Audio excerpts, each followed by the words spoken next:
حدثنا اسماعیل قال حدثني اخی عن سلیمان بن بلال عن یحیی بن سعید قال اخبرنی حفص بن عبید اللہ بن انس بن مالک.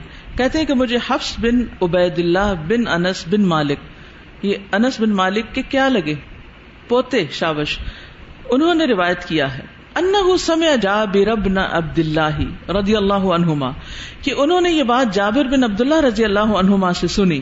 یقول، وہ کہتے ہیں کان المسجد مسقوفا علی جذوع من نخل، تھی مسجد اس کی چھت بنائی گئی تنوں پر کھجور کے تنوں پر مسجد نبی کی چھت بنائی گئی. پہلے زمانے میں وہ بالے ڈلتے تھے نا، شتیر اور بالے، تو مسجد نبی کے لیے پھر کھجور کے جو درختوں کے تنے تھے وہ چھت کے لیے بنائے گئے، اور شاید پلرز بھی اسی کے ہی تھے. فکان النبی صلی اللہ علیہ وسلم اذا خطب یقوم الی جذع منها، تو نبی صلی اللہ علیہ وسلم جب خطبہ دیتے تو ان میں سے ایک تنے کے سہارے کھڑے ہوتے. فلما صنع له المنبر، جب آپ کے لیے ممبر بنا دیا گیا، فکان علیہ، تو آپ اس پر آ گئے. فسمعنا، تو ہم نے سنی، لذلك الجذع صوتا، اس تنے کی آواز، کصوت العشار، 10 ماہ کی حاملہ اونٹنی کی طرح جب وہ درد ذہ میں چلاتی ہے بچہ پیدا کرنے کے وقت. حتی جاء النبی صلی اللہ علیہ وسلم، یہاں تک کہ نبی صلی اللہ علیہ وسلم تشریف لائے. فوضع یدہ علیہا فسکنت، تو آپ نے اپنا ہاتھ اس پہ رکھا تو وہ چپ ہو گئی. یہاں اشار لفظ آ رہا ہے، اور آج قرآن کی صورت میں بھی اشار آئے گا. 10 ماہ کی حاملہ اونٹنی، یہ عربوں کا سب سے قیمتی ترین مال ہوتا تھا. تو نباتات سے متعلق آپ کے کچھ معجزات ہیں. اس میں ہم دیکھتے ہیں کہ حضرت علی بن ابی طالب کہتے ہیں کہ میں نبی صلی اللہ علیہ وسلم کے ساتھ مکہ کی گلیوں میں نکلا تو ہر پہاڑ اور درخت آپ کو سلام کرتا تھا. یعنی آپ کو اس کے پاس سے گزرتے تو وہ السلام علیکم کہتا، اور کہتا اے اللہ کے رسول آپ پر سلام ہو، السلام علیکہ یا رسول اللہ. انس بن مالک کہتے ہیں کہ ایک دن جبریل علیہ السلام آپ صلی اللہ علیہ وسلم کی خدمت میں حاضر ہوئے. آپ اس وقت غمگین بیٹھے تھے اور خون میں لت پت تھے. کچھ اہل مکہ نے آپ کو مارا تھا. جبریل نے پوچھا کہ آپ کو کیا ہوا؟ تو آپ نے فرمایا کہ ان لوگوں نے میرے ساتھ یہ سلوک کیا. کہتے ہیں کہ جبریل علیہ السلام نے عرض کیا آپ چاہیں تو میں آپ کو ایک معجزہ دکھاؤں؟ آپ کا دل بہلا رہے نا ایک طرح سے. آپ نے فرمایا ہاں. جبریل نے وادی کے پیچھے ایک درخت کی طرف دیکھا اور اس درخت کو کہا کہ آپ اس کو بلائیے اپنی طرف. جبریل نے دیکھا کہ وہ دور ایک درخت ہے تو آپ نے فرمایا اسے بلائیں. جب آپ نے اس کو آواز دی تو وہ چلتا ہوا آ گیا، آ کے آپ کے سامنے کھڑا ہو گیا. جبریل نے عرض کی کہ اب اسے واپس جانے کا حکم دیجئے. تو آپ نے اسے حکم دیا اور اس طرح وہ واپس چلا گیا. یہ دیکھ کر رسول اللہ صلی اللہ علیہ وسلم نے فرمایا میرے لیے یہی کافی ہے. یعنی اگر لوگ میری بات نہیں مانتے تو یہ درخت تو مانتے ہیں. تو جبریل علیہ السلام نے بھی ایک ایسی چیز دکھائی کہ جو اس کا توڑ تھی، اور کسی درخت کا اپنی جگہ چھوڑ کر نبی صلی اللہ علیہ وسلم کے لیے چلے آنا اور پھر واپس آپ کی بات مان کے چلے جانا، یہ بہت بڑی بات ہے، بہت بڑا معجزہ ہے. یہ مسند احمد کی روایت میں ہے. ایک اور بڑا دلچسپ واقعہ ہے. ابن عباس کہتے ہیں کہ رسول اللہ صلی اللہ علیہ وسلم کے پاس بنو عامر کا ایک شخص آیا جو دوا اور علاج کرتا تھا، یعنی طبیب تھا. اس نے کہا محمد آپ عجیب و غریب باتیں کرتے ہیں، کیا میں آپ کا علاج کروں؟ یہ لگتا ہے کہ آپ کو کچھ ہو گیا ہے تو میں آپ کا علاج کرتا ہوں. آپ نے اسے کچھ نہیں کہا، کوئی ریئیکشن شو نہیں کیا، کوئی ناراضگی کا اظہار نہیں کیا. تو رسول اللہ صلی اللہ علیہ وسلم نے جواباً اسے اللہ عز و جل کی طرف دعوت دی کہ تم مسلمان ہو جاؤ. پھر کہا کہ کیا میں تمہیں کوئی خاص نشانی دکھاؤں؟ کیونکہ ایک پڑھا لکھا سمجھدار انسان تھا نا، تو اس کے مطابق ڈیل کیا. آپ کے قریب کھجوروں کے کچھ درخت تھے. رسول اللہ صلی اللہ علیہ وسلم نے کھجوروں کے ایک گچھے کو بلایا، آواز دی، وہ آپ کی طرف متوجہ ہوا اور سجدہ کرتے اور سر اٹھاتے آپ کے پاس پہنچ گیا اور آپ کے سامنے آ کے کھڑا ہو گیا. آپ صلی اللہ علیہ وسلم نے فرمایا اپنی جگہ واپس چلے جاؤ، تو وہ واپس چلا گیا. جب یہ علامت اس شخص نے دیکھی تو کہا اللہ کی قسم میں آپ کو کبھی نہیں جھٹلاؤں گا، آپ واقعی اللہ کے رسول ہیں. اور پھر اپنے لوگوں سے بھی کہا کہ آپ اللہ کے رسول ہیں، میں آپ کو کبھی نہیں جھٹلاؤں گا. تو وہ مسلمان ہو گیا. پھر اسی طرح کیکر کا ایک درخت تھا، اس کی بھی گواہی ہے. ابن عمر کہتے ہیں کہ ایک دفعہ سفر میں ہم حضور صلی اللہ علیہ وسلم کے ساتھ تھے کہ ایک اعرابی آیا اور آپ کے قریب ہوا تو رسول اللہ صلی اللہ علیہ وسلم نے پوچھا تم کہاں جا رہے ہو؟ اس نے جواب دیا میں اپنے گھر جا رہا ہوں۔ پوچھا کیا تمہیں بھلائی میں کوئی دلچسپی ہے؟ دیکھیے ذرا آپ کی دعوت کا انداز، ایک آتا ہے آپ کا علاج کرنے تو آپ اس کو اسلام کی دعوت دیتے ہیں، ایک جا رہا ہے کہیں تو آپ اس سے پوچھتے ہیں بھی کہاں جا رہے ہو، تھوڑی سی سلام دعا کر کے حال چال پوچھ کے پھر اسے کہتے ہیں کیا میں اچھی سی بات بتاؤں تمہیں؟ تو اس نے کہا کہ وہ کیا ہے؟ آپ نے فرمایا تم یہ گواہی دو کہ اللہ کے سوا کوئی معبود نہیں اور یہ کہ وہ اکیلا ہے، اس کا کوئی شریک نہیں اور محمد اس کے بندے اور اس کے رسول ہیں۔ بس اتنی سی یہ بات کرنی ہوتی ہے۔ کبھی آپ کا بھی نان مسلم کے ساتھ ٹکراؤ ہو تو بہت لمبی چوڑی بحثیں اور باتیں کرنے کی بجائے سمپل سا اس کو بتائیں۔ وہ دیہاتی بولا آپ کی اس بات کی گواہی کون دے گا؟ یہ جو آپ کہہ رہے ہیں اس کو کون سچ مانے گا؟ آپ نے فرمایا کیکر کا درخت جو قریبی تھا۔ پھر آپ صلی اللہ علیہ وسلم نے اس درخت کو بلایا، وہ درخت وادی کے کنارے پہ تھا، وہ زمین کو چیرتا ہوا آپ کے پاس آیا اور آپ کے سامنے آ کے کھڑا ہو گیا۔ آپ نے اس سے 3 مرتبہ گواہی مانگی اور اس نے 3 مرتبہ اس بات کی گواہی دی کہ جو آپ کہہ رہے ہیں وہ بالکل درست ہے، جو آپ کہہ رہے ہیں وہ بالکل درست ہے۔ پھر وہ اپنی جگہ پہ واپس چلا گیا جہاں سے وہ آیا تھا۔ تو وہ دیہاتی اپنی قوم میں واپس جاتے ہوئے بولا اگر ان لوگوں نے میری پیروی کی تو میں انہیں آپ کے پاس لاؤں گا، اگر نہ کی تو میں خود آپ کے پاس آ جاؤں گا اور آپ کے پاس ہی رہوں گا۔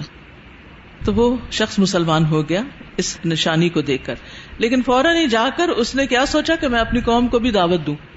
یعنی اس طرح دعویٰ ہوتی تھی، دین کی طرف اس عام طریقے سے بلایا جاتا تھا کہ ہر ایک کو دعوت دی جاتی کہ تم بھی آ جاؤ، تم بھی آ جاؤ، تم بھی آ جاؤ۔ آج ہم کیا کر رہے ہیں؟ دین کی طرف بلاتے ہوئے ہم جھجکتے ہی رہتے ہیں، شرماتے ہی رہتے ہیں، بتانے سے بھی ڈرتے ہیں کہ کسی کو یہ کہ ہم کوئی قرآن پڑھ رہے ہیں یا حدیث پڑھ رہے ہیں یا کوئی دین پڑھ رہے ہیں، اور کہاں یہ کہ بالکل ان نون لوگوں کو، ان لیٹرڈ لوگوں کو، پڑھے لکھے طبیب کو، ڈاکٹر کو، عام بندے کو، ہر ایک کو آپ دعویٰ کر رہے ہیں۔ تو جس کے پاس بھی آپ بیٹھے ہیں اس پر آپ کا حق یہ ہے کہ آپ اس کو کوئی نہ کوئی اچھی بات کسی نہ کسی طرح بتانے کی کوشش کریں، اور اگر جھجک آئے تو کیا کریں؟ کیا کریں جھجک آئے تو؟ کیونکہ جھجک کے مارے ہوئے ہیں ہم، دعا کریں، اللہ سے مدد مانگیں کہ اللہ میرے لیے آسان کر دے اور اس کا دل نرم کر دے، میری بات اس کے دل میں ڈال دے، یفقہوا قولی، تو اللہ تعالیٰ ڈالے گا نا۔ اگلی حدیث، حدثنا محمد بن بشار حدثنا ابن ابی عدی عن شعبۃ حدثني بشر بن خالد حدثنا محمد عن شعبہ عن سلیمان سمعت ابا وائل يحدث عن حذیفہ ان عمر بن الخطاب رضی اللہ عنہ قال۔ محمد بن بشار بن عثمان بن داؤد بن کیسان امام بخاری کے استاد ہیں، حدیث کے راوی عمر بن خطاب ہیں، کہتے ہیں ایکم یحفظ قول رسول اللہ صلی اللہ علیہ وسلم، تم میں سے کون اللہ کے رسول صلی اللہ علیہ وسلم کی اس بات کو حفظ کرے ہوئے ہے، فی الفتنۃ، جو فتنے کے بارے میں ہے۔ فتنے کے بارے میں کس کو حدیث یاد ہے؟ حضرت عمر سوال کر رہے ہیں۔ فقال حذیفہ، تو حضرت حذیفہ کہتے ہیں، حذیفہ بن یمان جو آپ کے رازدان تھے، یس، انا احفظ کما قال، میں اسی طرح یاد کیے ہوئے ہوں جیسے آپ نے یہ بات فرمائی تھی۔ قال ہاتی، عمر کہتے ہیں اچھا سناؤ، لاؤ، انک لجریء، بے شک تم بڑے بہادر ہو۔ اب آپ دیکھیں پیچھے دعویٰ کرنے کی بات ہوئی نا، اور یہاں پر ایک اچھی بات سنانے بتانے کے معاملے میں بے جھجک آگے بڑھتے ہیں۔ تو حضرت حذیفہ کی مثال ہمارے سامنے، انا احفظ کما قال ہاتی انک لجریء قال رسول اللہ صلی اللہ علیہ وسلم۔ اب وہ حدیث سنا رہے ہیں کہ رسول اللہ صلی اللہ علیہ وسلم نے فرمایا، فتنۃ الرجل فی اہلہ ومالہ وجارہ تکفرها الصلاۃ والصدقۃ والامر بالمعروف والنہی عن المنکر، آدمی کا فتنہ جو اس کے گھر والوں، اس کے مال اور پڑوسی کے معاملے میں ہو، اس کا کفارہ نماز، صدقہ، امر بالمعروف اور نہی عن المنکر کرتا ہے۔ یہ کیا فتنہ ہوتا ہے؟ گھر والوں کے بارے میں، مال اور پڑوسی کے بارے میں، یہ کیا ہوتا ہے؟ یہاں کس چیز کو فتنہ کہا جا رہا ہے؟ یہ کیا فتنے ہیں؟ گھر والوں کا فتنہ کیا ہے؟ ان کی محبت اور ان کی محبت میں اہم کام چھوڑ دینا، اللہ کی عبادت اور ان چیزوں سے غافل ہونے لگنا، سستی برتنا، کرنے کے کام نہ کرنا، بچے میں مشغول ہو گئے، کسی اور چیز میں لگ گئے، رشتہ دار آ گئے، باتوں میں لگ گئے، بیٹھے ہیں باتیں کر رہے ہیں، شادیاں ہو رہی ہیں، مہینہ مہینہ شادیوں میں گم ہیں، کیا ہو رہا ہے؟ تو یہ فتنہ ہے. یعنی فتنہ ہر وہ چیز جو ہمیں اپنے اندر اس طرح اٹریکٹ کرے کہ ہم اپنے اہم فریضے کو بھول جائیں. وَمَالِهِ، مال کا فتنہ کیا ہے؟ وَإِنَّهُ لِحُبِّ الْخَيْرِ لَشَدِيدٌ، کہ وہ مال کی محبت میں بہت شدید ہے، بہت سخت ہے. تو مال کمانے میں بعض اوقات حلال حرام کی پرواہ نہ کرنا، اسی طرح بعض اوقات اور کچھ غلطیاں ہو جانا، یا اس کے پھر خرچ کرنے میں، اس کے سنبھالنے میں، دنیا داری، یہ بھی ایک فتنہ ہے، اس میں بڑی اٹریکشن ہے. تیسری چیز پڑوسی کا فتنہ کیا ہے؟ ان کے ساتھ مقابلے بازی، ان کے ساتھ تعلقات کی خرابی کو اونچ نیچ ہونا، پرنجش. اس کا کفارہ کیا ہے؟ الصلاۃ، الصدقہ، الامر بالمعروف والنہی عن المنکر. گھر والوں میں مشغول ہو کے عام طور پر انسان نماز میں کوتاہی کرتا ہے، تو اس کا کفارہ کیا ہے؟ الصلاۃ. مال کا کفارہ کیا ہے؟ الصدقہ. اور پڑوسیوں کے ساتھ ان کا حق کیسے ادا ہوگا؟ امر بالمعروف والنہی عن المنکر. تو 3 چیزیں بیان ہوئی اور ان کے کفارے میں 3 چیزوں ترتیب وار بیان ہوئی. سمجھ آئی بات؟ قال لیست هذه، عمر کہتے ہیں یہ نہیں میں پوچھ رہا، ولکن التی تموج کموج البحر، میں اس فتنے کے بارے میں سوال کر رہا ہوں جو سمندر کی موج کی طرح چھا جائے گا. سمندر کی موج جب اٹھتی ہے نا تو لوگوں کو اپنے اندر یوں ڈھانپ کے پکڑ کے لے جاتی کہ پتہ بھی نہیں چلتا، انسان سوچتا ہی رہ جاتا کہ یہ کیا ہوا. تموج کموج البحر، یعنی وہ فتنہ اس طرح اٹھے گا کہ سروں پہ آ پڑے گا اور انسان کو ہوش ہی نہیں ہوگی، اور وہ اسی کا نوالا بن جائے گا، اسی کے اندر شریک ہو جائے گا. قال یا امیر المومنین، کہنے لگے امیر المومنین، لا بأس علیک منہا، لا بأس علیک، نہیں کوئی ڈر آپ پر، منہا اس سے، ان بینک و بینہا بابا مغلقا، کیونکہ آپ کے درمیان اور اس فتنے کے درمیان ایک بند دروازہ ہے. قال یفتح الباب او یکسر، عمر پوچھتے ہیں دروازہ کھولا جائے گا کہ توڑا جائے گا؟ قال لا بل یکسر، نہیں وہ تو توڑا جائے گا. قال ذاک احرى الا یغلق، تو عمر کہتے ہیں کہ پھر یہ تو اس لائق ہے کہ کبھی وہ بند ہی نہ ہو، پھر تو وہ دروازہ بند ہی نہیں ہو سکتا، پھر تو فتنوں نے آنا ہی آنا ہے. وہ دروازہ جب بیچ میں سے ٹوٹ گیا، وہ خود عمر ہی تھے، آپ کی شہادت، تو پھر کیا ہوا؟ دروازہ کھل گیا اور فتنے امڑ آئے. حضرت عثمان کی شہادت، پھر حضرت علی کی، پھر اس کے بعد کے تو آپ جانتے ہیں حالات. قلنا، ہم نے کہا، علم عمر الباب، کیا عمر کو پتا تھا کہ یہ دروازہ وہ خود ہے؟ قال نعم، کہتے ہیں ہاں. کما ان دون غد اللیلۃ، جس طرح کل سے پہلے آج کی رات کا یقین ہوتا ہے، جیسے کل سے پہلے آج کا یقین، ایسے عمر کو پتا تھا کہ وہ دروازہ وہ خود ہے. انی حدثته حدیثا لیس بالاغالیۃ، میں نے ان سے حدیث بیان کی، ایسی حدیث جس میں کوئی اٹل پچو باتیں نہیں تھی، یعنی خود سے لگا کے نہیں باتیں کی ہوئی تھی، یا ادھر ادھر کی بکھری باتیں. اغالیت غلط سے، کوئی غلط سلط باتیں نہیں تھی. فہبنا ان نسألہ، تو ہمیں ڈر تھا کہ ہم ان سے سوال کریں، ہمیں ڈر لگا کہ ہم ان سے پوچھیں. وامرنا مسروقا، تو ہم نے حکم دیا مسروق کو، فسألہ، تو انہوں نے اس سے یعنی حذیفہ سے پوچھا. فقال من الباب، پوچھا کہ یہ دروازہ کون ہے؟ قال عمر، کہتے ہیں کہ عمر. اب یہاں کیا معجزہ ہے جناب، یہ بتائیے. حضرت عمر کے واقعے میں پیشن گوئیاں، یس، یہاں سے آپ کی پیشن گوئیاں شروع ہو رہی. اب آپ دیکھیے کہ کس طرح امام بخاری اس ترتیب کو بدلتے ہیں اور آگے لے جاتے ہیں اور ایک نئے طریقے سے نئی بات بیان کرتے ہیں. اور اگر یہ ذہن میں نہ ہو تو یوں لگتا ہے نا بے ربط حدیثیں ادھر ادھر سے جوڑی ہوئی ہیں. جیسے قرآن میں ہمیں ربط نظر نہیں آتا، ایسے احادیث میں بھی بعض اوقات نہیں آتا. تو اس کے لیے غور کرنا، پڑھنا، سمجھنا ضروری ہوتا ہے. پھر حدیث حدثنا ابو الیمان اخبرنا شعیب حدثنا ابو الزناد عن الأعرج عن ابي هريرة رضي الله عنه عن النبي صلى الله عليه وسلم قال لا تقوم الساعة حتى تقاتلوا قوما نعالهم الشعر. ابو الیمان الحکم بن نافع البہرانی الحمصی نے حدیث بیان کی امام بخاری کو، اور حدیث کے راوی ابو ہریرہ ہیں کہ نبی صلی اللہ علیہ وسلم نے فرمایا لا تقوم الساعة، قیامت نہیں آئے گی، قائم نہ ہوگی، حتی یہاں تک کہ تقاتلوا، تم جنگ کرو، قوما، اس قوم سے، نعالهم الشعر، جن کے نعال یا چپل یا جوتے بالوں کے بنے ہوئے ہوں گے، بالوں سے بنے ہوئے جو جوتے پہنے ہوئی قوم ہوگی. وَحَتَّى تُقَاتِلُوا التُّرْكَ، یہاں تک کہ تم جنگ کرو ترکوں سے، صغار الْأَعْيُنِ، چھوٹی آنکھوں والے، حمر الوجوہ، سرخ چہروں والے، زلف الانوف، چپٹی ناک والے، کأن وجوہہم المجان المطرقۃ، گویا کہ ان کے چہرے مجان ڈھالے ہیں. ڈھال کیا ہوتی ہے؟ ایک تلوار ہوتی ہے نا، اور ایک ڈھال ہوتی ہے، ڈھال جس سے بچاؤ کیا جاتا ہے. مطرقہ جن پہ چمڑا چڑھا ہوا ہو، یعنی چمڑا چڑھی ڈھالیں. وَتَجِدُونَ مِنْ خَيْرِ النَّاسِ أَشَدَّهُمْ كَرَاهِيَةً لِهَذَا الْأَمْرِ حَتَّى يَقَعَ فِيهِ، اور تم پاؤ گے لوگوں میں سب سے اچھے اس شخص کو جو اس کام یعنی حکومت اور منصب اور عہدوں سے شدید کراہت رکھتا ہے، ناپسند کرتا ہے. حَتَّى يَقَعَ فِيهِ، یہاں تک کہ اس میں جا پڑے، یعنی اسے کوئی عہدہ لینے کا شوق نہیں ہوتا، بڑا بننے کا شوق نہیں ہوتا. ایسا شخص لوگوں میں سب سے اچھا ہوتا ہے، جس کے اندر کوئی تکبر نہیں اور نہ اس کے اندر حرص و ہوس ہے. والناس معادن، اور لوگ کانوں کی طرح ہیں. خیارہم فی الجاہلیت خیارہم فی الاسلام، ان میں جو جاہلیت میں سب سے اچھے تھے وہ اسلام میں بھی اچھے ہیں. وَلَيَأْتِيَنَّ عَلَىٰ أَحَدِكُمْ زَمَانٌ، اور ضرور تم پر ایک ایسا زمانہ آئے گا. لَأَن يَرَانِي أَحَبُّ إِلَيْهِ مِنْ أَن يَكُونَ لَهُ مِثْلُ أَهْلِهِ وَمَالِهِ.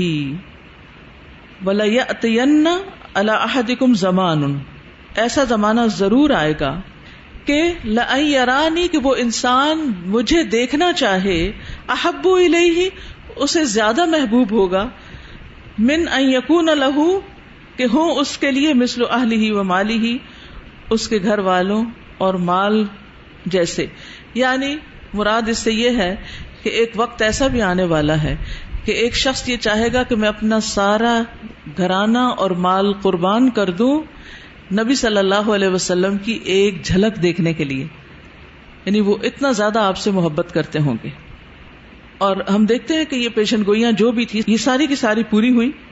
اور اس میں صحابہ کے بعد جو تابعین اور تبع تابعین اور بعد کے زمانے میں ایسے لوگ واقعی گزرے ہیں کہ جو نبی صلی اللہ علیہ وسلم سے شدید محبت رکھتے ہیں اور آپ کو دیکھنے کے لیے تڑپتے ہیں، ترستے ہیں، اور اس بات کی خواہش کرتے ہیں اور دعائیں کرتے ہیں کہ آپ انہیں خواب میں نظر آ جائیں. اور اگر کچھ ایسا محسوس ہو تو ہر ایک سے پوچھتے پھرتے ہیں کہ کیا یہ خواب سچی ہے. حدثنا یحییٰ حدثنا عبد الرزاق، یہ یحییٰ بن موسیٰ بن عبد ربی ہی ہے، عن معمر عن حمام عن ابی ہریرہ رضی اللہ عنہ ان النبی صلی اللہ علیہ وسلم قال، نبی صلی اللہ علیہ وسلم نے فرمایا، لا تقوم الساعة حتى تقاتلوا خوذا وکرمانا. حدیث کے راوی ابو ہریرہ کہ نبی صلی اللہ علیہ وسلم نے فرمایا قیامت قائم نہ ہوگی یہاں تک کہ تم جنگ کرو خوذ اور کرمان سے، یعنی اجمیوں سے. یہ دونوں شہر ہیں، یعنی جو لوگ ان شہروں میں رہتے ہیں ان سے. من الاعاجم، اجمیوں میں سے. حمر الوجوہ، سرخ چہروں والے. فطس الانوف، چپٹی ناک والے. صغار الاعین، چھوٹی آنکھوں والے. وجوہہم المجان المطرقۃ، جن کے چہرے ڈھالے ہیں، تہ بتہ لگی ہوئی. نعالہم الشعر، ان کے چپل یا ان کے جوتے بالوں والے ہیں. تابعہ غیرہ عن عبد الرزاق. کبھی دیکھے ہیں بالوں والے چپل؟ فر والے نہیں ہوتے، سرد علاقوں کے لوگ ایسے جوتے پہنتے ہیں. اگلی حدیث ہے حدثنا علی بن عبداللہ ابن المدینی ہیں، یہ امام بخاری کے مشہور استاد. حدثنا سفیان قال اسماعیل اخبرنی قیس قال اتینا ابا ہریرہ رضی اللہ عنہ. قیس کہتے ہیں ہم ابو ہریرہ کے پاس آئے. فقال، وہ کہتے ہیں، صحبت رسول اللہ صلی اللہ علیہ وسلم 3 سنین، میں نبی صلی اللہ علیہ وسلم کے ساتھ 3 سال تک رہا. لم اکن فی سنی، نہ رہا ہوں میں اپنی زندگی میں، احرسا، زیادہ حریص، علی اس بات پر، ان اعی الحدیث منی فیہن، کہ میں یاد کر لوں حدیث کو ان سالوں میں. یعنی ان 3 سالوں میں حدیث کو یاد کرنے سے زیادہ کوئی بھی کام مجھے محبوب نہ تھا. یعنی میں سب سے زیادہ جو میرا فوکس تھا ان 3 سالوں کے اندر وہ حدیثیں یاد کرنے پر تھا. اور ایسی حرص نہ اس سے پہلے کبھی ہوئی نہ بعد میں. سمعتہ یقول، میں نے آپ کو سنا کہ آپ فرما رہے تھے وقال هكذا بيده، اور آپ نے اپنے ہاتھ سے اس طرح اشارہ کیا، بین یدی الساعۃ، قیامت کے آنے سے پہلے پہلے، تقاتلون قوما، تم ایسی قوم سے جنگ کرو گے، نعالہم الشعر، جن کے جوتے بالوں کے ہوں گے، وہوا، اور وہ، ھذا البارز، یہ بارز لوگ ہوں گے، وقال سفیان مرتن، اور سفیان نے بھی ایک دفعہ کہا، وہم اہل البارز، اور وہ بارز والوں میں سے ہوں گے، اشارہ ہے کردوں کی طرف۔ حدثنا سفیان بن حرب حدثنا جریر بن حازم سمعت الحسن یقول، حسن بصری سے روایت ہے، وہ کہتے ہیں، حدثنا عمر بن تغلب، ہم سے عمر بن تغلب نے بیان کیا، قال سمعت رسول اللہ صلی اللہ علیہ وسلم، ابن تغلب کہتے ہیں کہ میں نے رسول اللہ صلی اللہ علیہ وسلم کو سنا، یقول، آپ فرماتے تھے، بین یدی الساعۃ، قیامت سے پہلے پہلے، تقاتلون قوما ینتعلون الشعر، تم جنگ کرو گے ایسی قوم سے جن کے جوتے بالوں کے ہوں گے، تقاتلون قوما، تم جنگ کرو گے ایسی قوم سے، کأن وجوہہم المجان المطرقۃ، گویا ان کے چہرے تہ برتہ ڈھالوں کی طرح ہیں۔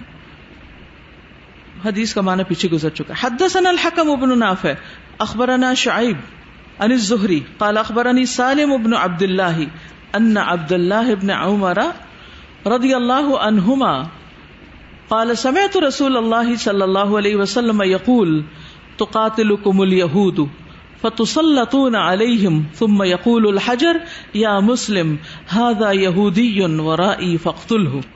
حکم بن نافع روایت کرتے ہیں، ذکر پیچھے گزر چکا ہے، حدیث کے راوی عبداللہ بن عمر رضی اللہ عنہما ہیں۔ وہ کہتے ہیں سمعت رسول اللہ، میں نے رسول اللہ صلی اللہ علیہ وسلم کو فرماتے ہوئے سنا، یقول تقاتلکم الیہود، یہود تم سے جنگ کریں گے، فتسلطون علیہم، تم ان پر مسلط کر دیے جاؤ گے، یعنی تمہیں فتح نصیب ہوگی، ثم یقول الحجر، پھر پتھر کہے گا، یا مسلم، او مسلمان، ھذا یہودی ورائی، یہ یہودی میرے پیچھے چھپا ہوا ہے، فاقتلہ، اسے قتل کرو۔ یعنی کس طرح امت مسلمہ کی تائید ہوگی کہ درخت اور حجر اور پتھر یہ اپنے پیچھے چھپنے والوں کے بارے میں بھی بتا دیں گے کہ ادھر آؤ، ادھر مارو، وہ بھی مددگار ہوں گے۔ تو یہ بھی آپ کی پیشن گوئی تھی۔ حدثنا قتيبة بن سعيد حدثنا سفيان عن عمرو عن جابر عن ابي سعيد رضي الله عنه عن النبي صلى الله عليه وسلم قال يأتي على الناس زمان يغزون۔ قتيبة بن سعید کہتے ہیں کہ ہم سے سفیان نے بیان کیا، اور حدیث کے راوی ابو سعید خدری ہیں، وہ نبی صلی اللہ علیہ وسلم سے روایت کرتے ہیں کہ لوگوں پر ایک ایسا زمانہ آئے گا، یغزون، کہ وہ جنگ کریں گے، جہاد کریں گے، فیقال، تو کہا جائے گا، فیکم من صحب الرسول صلی اللہ علیہ وسلم، کیا تم لشکر والوں میں کوئی ایسا ہے جسے نبی صلی اللہ علیہ وسلم کی صحبت کا فیض ہے؟ فیقولون نعم، تو وہ کہیں گے جی ہاں، فیفتح علیہم، تو ان کو فتح مل جائے گی، یعنی ان صحابہ کی موجودگی کی برکت سے فتح نصیب ہوگی۔ ثم یغزون فیقال لہم، پھر وہ جنگ کریں گے تو ان سے کہا جائے گا، هل فیکم من صحب الرسول صلی اللہ علیہ وسلم، کیا کوئی ایسا ہے جس نے اس کی صحبت اختیار کی جس نے نبی صلی اللہ علیہ وسلم کی صحبت اختیار کی، یعنی تابعی ہے؟ فیقولون نعم، تو وہ کہیں گے جی ہاں، فیفتح لہم، تو انہیں بھی فتح حاصل ہو جائے گی، وہ بھی ان کی برکت سے کامیاب ہو جائیں گے۔ تو یہ بھی دراصل کیا ہے؟ پیشین گوئی ہے۔